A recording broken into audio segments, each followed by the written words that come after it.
Chapter 7. Balls on Fire. Sirens on the scoreboard blared, cutting through the air like a fire alarm.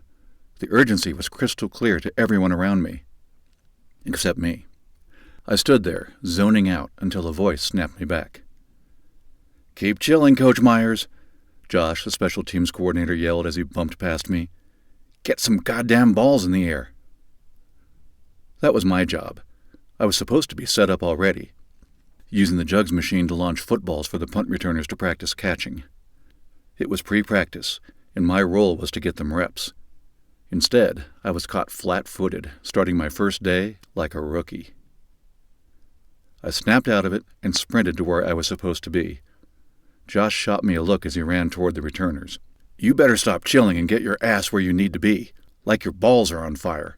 We can find somebody else if you're just going to stand around," he said. I started to smile, thinking he was joking. He didn't smile back. "I'm fucking serious," he added, running off to handle the group. Feeling like I had already blown it, I planted myself at my station and got to work.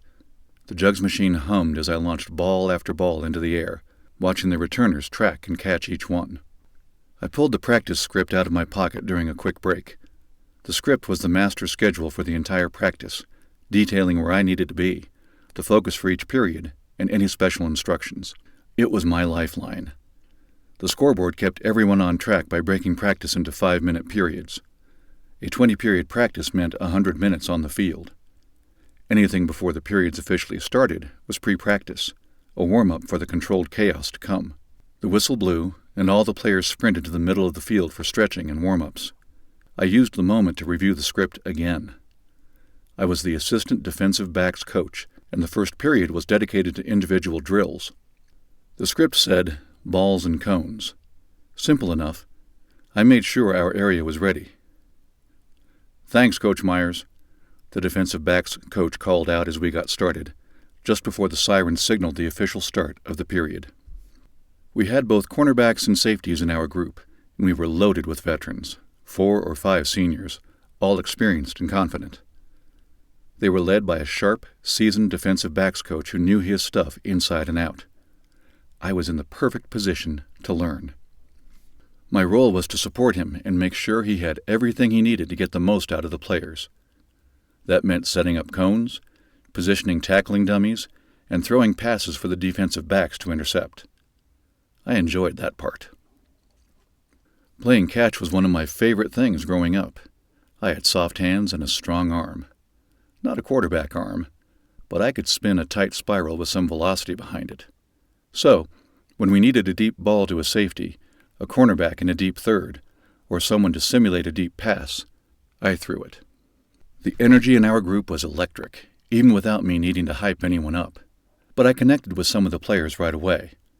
My voice resonated with them, and I found ways to encourage and challenge them that they responded to. Earlier that spring, I had sent cold emails to every coach on the staff, hoping for any kind of opening. Josh was the only one who replied. He invited me to coach at their summer prospect camps. Those camps were intense. High school prospects came to showcase their skills and compete head-to-head for a chance to earn a scholarship offer. I threw myself into coaching with everything I had: passion, energy, and intensity. I brought it all naturally, and the staff noticed. By the end of the camp sessions, they offered me a spot on their staff. It was an opportunity I could not pass up, one my wife had encouraged me to chase from the beginning. Now, I was a volunteer assistant defensive backs coach for a Division I program, working alongside a veteran coach and a group of talented players, including multiple all-conference performers. Defensive backs were a new position for me, but I did not try to fake expertise I did not have. College athletes see right through that. I did not need to be the expert. I was assisting one. The players had already logged significant time in the system, and the veteran coach had them well dialed in. My job was to support, learn, and add value wherever I could. Film study became my best friend. I broke down tape constantly and asked a lot of questions. If I did not know the answer to something, I said so. I even asked the players questions sometimes. "Why did you do this instead of that?" I would ask. "What did you see that made you make that decision?" That kind of dialogue was not something I had experienced as a player, but it worked. The players respected the honesty, and it helped us build real trust. They responded when I pushed them in drills. Even though I was still learning the details of our coverages, the language of competition and effort was universal. Instead of pretending to master the scheme, I zeroed in on coaching the things that required no talent: effort, energy, and focus. Hustle, discipline, and grit became my cornerstones. The practice structure was similar to what I'd experienced at Minnesota Crookston, but the intensity was on another level. The pace was borderline chaotic, yet everyone knew exactly where they needed to be and what they needed to do. Every rep mattered. Coaches did not jog between drills. They sprinted. Trainers did not walk water out to players. They hustled as if someone's life depended on it. Every snap was played like it could be the last. The difference between Division II, where I had played, and Division I was the speed and the attention to detail. Everything was organized, efficient, and relentless. Days were mapped out from 5:30 in the morning until curfew that night. For coaches, each day began with a full staff meeting, followed by position meetings with players, then practice. After that, I would run and grab lunch for the staff, break down practice film, and sit in on defensive and special teams meetings before the evening wrapped up. The grind was real, but it was also exhilarating. Every moment on that field felt like a proving ground, not just for the players, but for me too. I was not just there to help out and be around the sport. I was starting my career as a college football coach. I was inspired, determined, and learning fast. You have to be proactive when you are chasing your goals. You have to be willing to do things other people will not do. Shoot your shot, and follow your shot after you shoot. If you miss, rebound and put up another one. Nobody's plan after college is to work for free. Most graduates either enter the workforce or pursue more education. Some take unpaid internships, but usually they are young and single, without major responsibilities.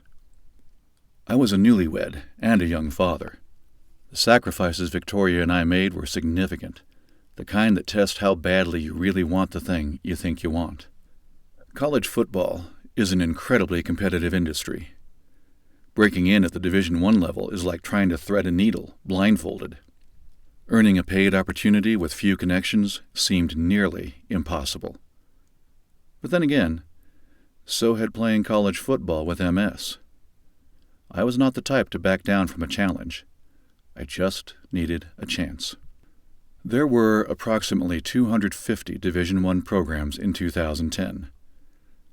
With only a handful of entry-level positions on each staff, most filled by former players with connections, landing even a volunteer assistant role was still a dream job. The sacrifice required to get that shot was doing it for free. 0 pay. So, while the football workday ended for most of the staff after special teams meetings, my second day was just getting started. I would clock out of the stadium and head straight to work, cleaning for my in-laws' company. Restaurants, offices, bars, retail stores, I cleaned them all. Dusting, sweeping, vacuuming, scrubbing toilets, and taking out trash. It was humbling, but I chalked it up as part of the grind. And while I was doing that, my wife was out there being a complete force of nature. She worked at the hospital, handled everything at home with our son, and filled every void I left open. She made it all work. Most months, we barely got by financially. Sometimes we needed help from family just to make ends meet. It was not pretty, but we were in it together. We had love, a shared vision, and the support of people who believed in what we were building. The coaching industry is its own beast.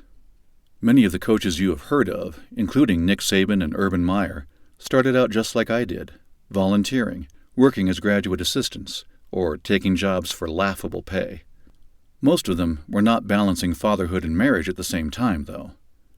That is what made my situation feel especially tough. Still, I was in position. For those who do succeed in coaching, the rewards are significant. Once you've proven yourself and landed a fully salaried role, the trajectory changes. A few strong years can lead to a coordinator position, and if you excel as a coordinator, a head coaching opportunity may follow, potentially bringing in hundreds of thousands of dollars a year. For me, it was never just about coaching. I did not want to be just another assistant. I wanted to run my own program one day. I envisioned myself as a head coach at a major university, leading a successful team and raising my family as part of a vibrant campus community. Getting into the industry the way I did made that dream feel reachable. And honestly, I could not picture myself doing anything else. Football was my life, and I believed it was the only thing I could do well enough to build a future on. Coaching is high stress by nature. There is constant pressure to perform. The hours are long, and there is little room for error. Add in the financial strain and the late-night cleaning shifts, and it was a setup that was not kind to my health. Stress is like gasoline on the MS fire. It can trigger flare-ups and make symptoms worse. Extreme fatigue is one of the most common symptoms of MS, and I was burning the candle at both ends. Some days, I felt like I was running on fumes, barely holding it together. My body would tell me to slow down, but my mind would not listen. I was too focused on getting to the point where the sacrifices would start to pay off. I also knew the demand on my body would ease up once training camp ended and the season settled into a routine. Despite all of it, I kept going. I leaned on my wife, my family, and my belief that the work would eventually be worth it. Victoria had my back.